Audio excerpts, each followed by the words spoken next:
Shalom Bapak Ibu yang diberkati oleh Tuhan Yesus Kristus. Bertemu kembali dengan kami dalam program 5 Menit Penuh Harapan. Kita melanjutkan bagian yang ketiga Bapak Ibu tentang pertengkaran. Hai suami istri, bertengkarlah. Bapak Ibu yang dikasihi Tuhan, ajakan bertengkar ini bukan berarti mendorong kita untuk bertengkar. Yang saya maksud adalah dari tema ini, bahwa siapakah yang boleh bertengkar di dalam rumah tangga. Ini bagian ketiga kita masuk Bapak Ibu.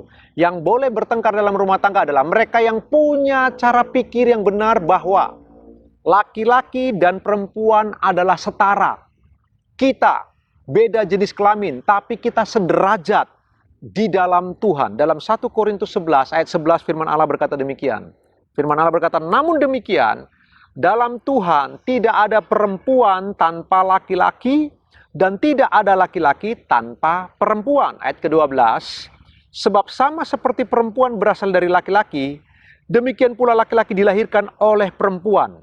Dan segala sesuatu berasal dari Allah. Bapak Ibu, siapakah yang boleh bertengkar dalam rumah tangga? Mereka yang tahu dengan benar, mereka yang menghayatinya secara serius bahwa laki-laki dan perempuan adalah setara. Jika kita punya sistem nilai yang benar ini, bahwa laki-laki dan perempuan tidak berbeda. Kita hanya berbeda fungsi dan berbeda tanggung jawab. Jelas kita juga berbeda jenis kelamin. Bapak Ibu, perbedaannya hanya di sana, tetapi kita sama-sama ditebus oleh kuasa darah Kristus. Sama-sama anak Allah. Sama-sama pewaris dari kasih karunia Allah. Kita juga sama-sama akan menikmati kerajaan Allah di dalam langit baru dan bumi baru. Pendek kata, laki-laki dan perempuan setara dan sederajat. Kalau kita punya pemahaman yang seperti ini Bapak Ibu, sehingga waktu kita bertengkar, kita tidak akan merendahkan pasangan kita. Kita tidak menganggap bahwa mereka kelas 2, kelas 3, atau kelas sekian. Mereka yang punya sistem nilai pikir seperti yang firman Allah berkata, tidak ada laki-laki tanpa perempuan, tidak ada perempuan tanpa laki-laki, dan semua berasal dari Allah. Mereka yang punya sistem nilai ini Bapak Ibu, maka waktu mereka bertengkar, mereka akan punya tingkat kewaspadaan. Ingatlah bahwa pasangannya adalah sederajat dengan dia, tidak lebih rendah dari dia, tidak juga lebih tinggi dari dia. Walau berbeda fungsi dan tanggung jawab. Kita perlu merenungkan bagian ini bersama-sama. Kadang-kadang dalam sebuah pertengkaran Bapak Ibu dikasihi Tuhan, sikap kita mulai berubah. Emosi kita mulai mengontrol pikiran kita, sehingga kemudian kita tidak bisa bernalar dengan baik. Kita pikir pasangan kita orang yang lebih rendah dari kita, sehingga kemudian kita melukai.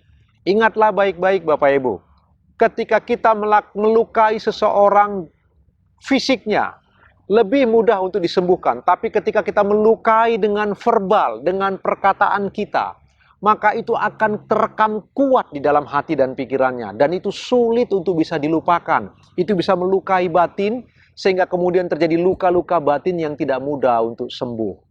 Mari kita merenungkan bagian ini bersama-sama. Siapakah yang boleh bertengkar di dalam rumah tangga? Mereka yang tahu bahwa laki-laki dan perempuan adalah setara dan sederajat.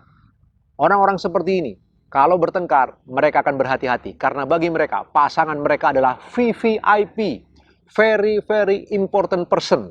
Seorang pribadi yang khusus, yang istimewa. Jika kita punya sistem nilai seperti ini Bapak Ibu, kita akan berhati-hati dalam bertengkar. Ayo kita belajar bersama-sama. Semoga melalui apa yang kita sudah pelajari beberapa hari ini Bapak Ibu, kita semakin matang, kita semakin dewasa, sehingga waktu kita mengalami sebuah pertengkaran dalam rumah tangga, kita tetap waspada. Ingatlah baik-baik, jangan kehilangan kontrol diri Bapak Ibu, jangan kehilangan daya nalar. Ingatlah baik-baik, kita setara di dalam Tuhan, sama-sama ditebus oleh kuasa darah Kristus. Dengan demikian, kita akan berhati-hati ketika kita bertengkar. Bapak Ibu, kita merenungkan kebenaran firman Tuhan sepanjang hari ini Bapak Ibu sambil kita beraktivitas. Tuhan Yesus memberkati.